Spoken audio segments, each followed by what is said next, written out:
Jelang bulan suci Ramadan, pergerakan harga bahan pokok di sejumlah pasar tradisional di kota Medan, Sumatera Utara mulai menunjukkan kenaikan. Sejumlah komoditas penting seperti beras, minyak goreng hingga telur dan daging ayam dicatat mengalami fluktuasi harga. Dan selengkapnya sudah ada rekan Edi Sembiring langsung dari Medan, Sumatera Utara. Selamat siang Edi, bagaimana pantauan terkini harga komoditas pangan di pasar di Medan?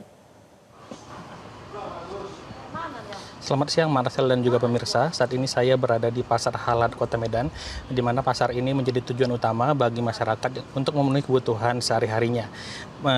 Menjelang bulan Ramadan, aktivitas jual beli di pasar ini mulai meningkat terutama di lapak pedagang sembako. Dan berdasarkan pantauan kami, harga bahan pokok mengalami kenaikan meskipun tergolong masih secara bertahap. Beras medium dijual di angka Rp13.000 per kilogram, sedangkan beras premium yang termahal dijual dengan harga Rp20.000 per kilogram. Meski beras relatif stabil, kenaikan justru terjadi pada komoditas minyak goreng. Minyak goreng curah saat ini dijual seharga Rp19.000 per kilogram, sedangkan minyak kita mencapai harga Rp17.000 per kilogram. Komoditas gula pasir juga mengalami kenaikan dan saat ini gula dijual di harga Rp18.000 per kilogramnya, naik dari harga sebelumnya Rp17.000 per kilogram. Sementara itu, harga telur ayam bervariasi berdasarkan ukuran. Telur dengan ukuran terkecil dijual di harga Rp1.500 per butir, sedangkan telur ukuran terbesar dijual di harga Rp2.200 per butir. Dan saat ini saya akan bertanya-tanya tentang kenaikan harga di pasar. Ibu, sejak kapan Bu harga mulai terjadi kenaikan di pasar Halat ini Bu?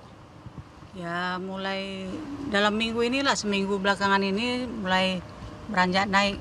Apalagi mulai mau ada hari Imlek, mau puasa, itu agak naik lah bertahap.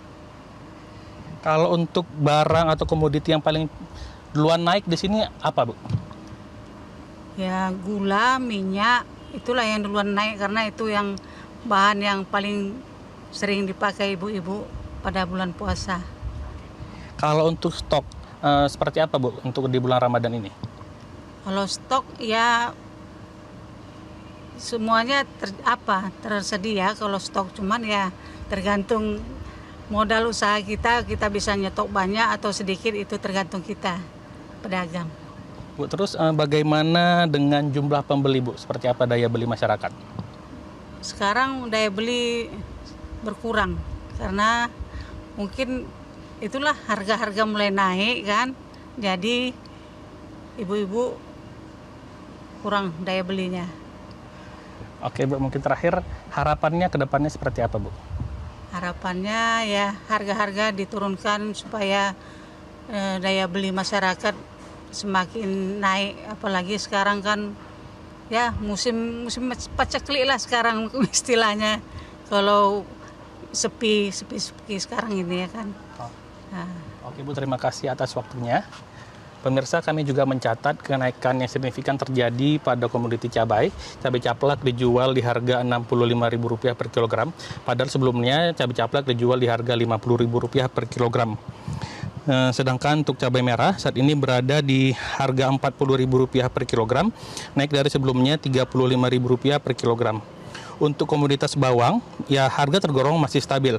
Bawang merah dan bawang putih sama-sama dijual di angka Rp40.000 per kilogram. Sementara itu, tomat juga mengalami kenaikan. Dari sebelumnya Rp12.000 per kilogram, kini menjadi Rp14.000 per kilogram. Meski harga mulai naik, aktivitas belanja warga tetap berjalan. Sebagian pembeli mengaku memilih berbelanja lebih awal untuk menghindari kenaikan harga yang biasanya terjadi saat Ramadan sudah berlangsung. Namun, ada juga warga yang mulai mengurangi jumlah belanja atau memilih barang dengan harga yang lebih terjangkau. Kondisi ini menunjukkan bahwa pergerakan bahan pokok langsung berdampak pada pola konsumsi masyarakat. Dari sisi pedagang, kenaikan harga tidak selalu memberikan keuntungan lebih, sebab modal yang harus dikeluarkan juga semakin besar. Pedagang berharap distribusi barang dapat lebih lancar agar tidak terjadi harga yang terus melonjak. Dan menjelang bulan Ramadan, stabilitas harga dan ketersediaan bahan pokok di pasar di Kota Medan harus diperhatikan agar tidak terjadi lonjakan. Demikian Marcel yang dapat kami sampaikan. Kembali ke Anda di studio. Baik, terima kasih Edi Sembiring melaporkan langsung dari Medan, Sumatera Utara. Jelajahi cara baru mendapatkan informasi. Download Metro TV Extend sekarang.